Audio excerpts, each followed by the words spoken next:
Episode की शुरुआत होती है अनुपमा से। अनुपमा गौतम को उसकी गलतियों के लिए ललकारती है। गौतम प्रार्थना को चुप रहने के लिए डांटता है और उसके दर्द को नजरअंदाज करता है।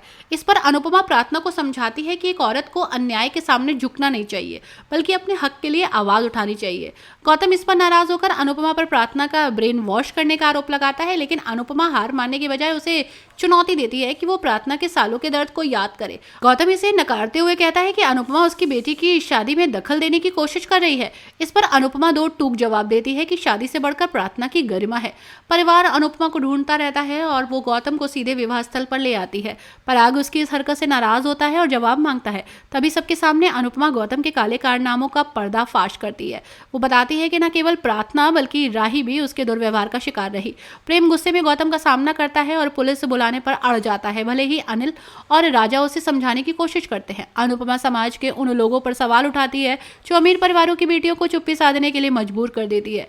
ख्याति को प्रार्थना के पुराने कबूलनामे याद आते हैं और अंश, राही और अनुपमा एक साथ मिलकर गौतम का विरोध करते हैं, लेकिन पराग उन आरोपों को मानने से इनकार कर देता है। मेहमानों को घर भेज देता है। अनिल मीडिया के विवाद को संभालने में लग जाता है। पराग अनुपमा को चुप रहने के लिए कहता है, लेकिन अनुपमा आक्रोश में होती है और परिवार ने कभी भी जानने की कोशिश नहीं की कि प्रार्थना अपनी शादी में खुश है या नहीं। वो सवाल उठाती है कि क्या बेटी का मायका उसके लिए सुरक्षित जगह नहीं होती। गौतम खुद को निर्दोष साबित करने में लग जाता है, नाटकबाजी करता है, कोठारी परिवार को भ्रमित करता है और आरोपों से इनकार करते हुए कहता है कि अनुपमा और राही बदला लेना चाहती है। वो प्रेम को भी कटघरे में खड़ा करते हुए कहता है कि पराग ने उसके बिजनेस में निवेश करने से मना कर दिया था, इसलिए वो झूठे आरोप लगा रहा है। इसके बाद वो कोठारी परिवार को चुनौती देता है कि वे खुद प्रार्थना से सच्चाई को पूछ ले।